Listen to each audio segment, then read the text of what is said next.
foreign ministers' meeting was held on Sunday local time. For Seoul, the purpose of the talks was to lay the groundwork for diplomatic relations between the two countries, but Cuba's long-standing ties to North Korea could stand in the way. Lee Min-young has this report. South Korean Foreign Minister Yoon Byung-se met with his Cuban counterpart Bruno Rodriguez in Havana on Monday as part of Seoul's efforts to lay a foundation for improving bilateral ties with the island nation.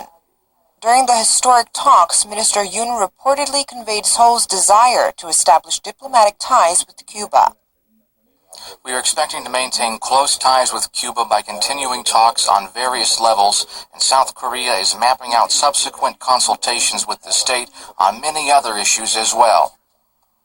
Minister Yoon also raised the international concern over North Korea's nuclear ambition, which could add to the growing pressure on North Korea. Although the talks were held in a friendly atmosphere, there was no immediate response from Cuban Foreign Minister Bruno Rodriguez on normalizing diplomatic relations.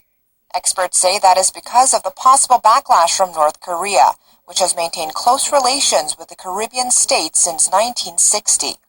North Korea has recently made efforts to boost ties with Cuba amid the stronger international sanctions on Pyongyang, possibly in a bid to block Seoul's efforts to build relations with Havana. This is the first official bilateral meeting between the two, though they met each other at talks in New York in 2013. It is also the first time a South Korean foreign minister has ever visited the island nation, as Seoul and Havana haven't had any diplomatic relations since the Cuban Revolution in 1959. Lee Min-young, Arirang News. With the Shangri-La dialogue in Singapore, denuclearization of Pyongyang and THAAD deployment to South Korea topped the agenda on the last day of Asia's largest security meeting. Kim Hyun-bin files this report from the island nation.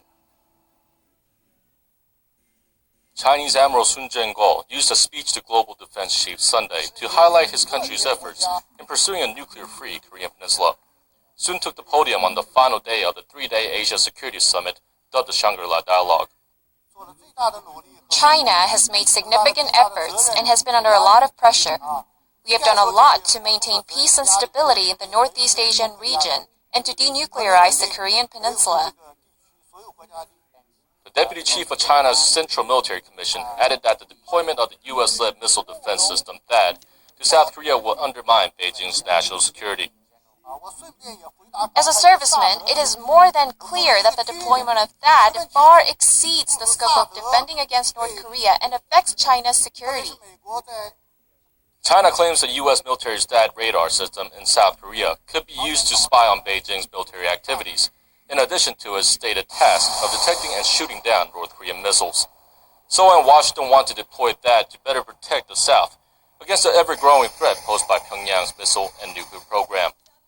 Seoul and Washington have been actively discussing the possibility of deploying the U.S. sophisticated missile defense system to the Korean peninsula after Pyongyang conducted its fourth nuclear test and intercontinental ballistic missile launch earlier this year.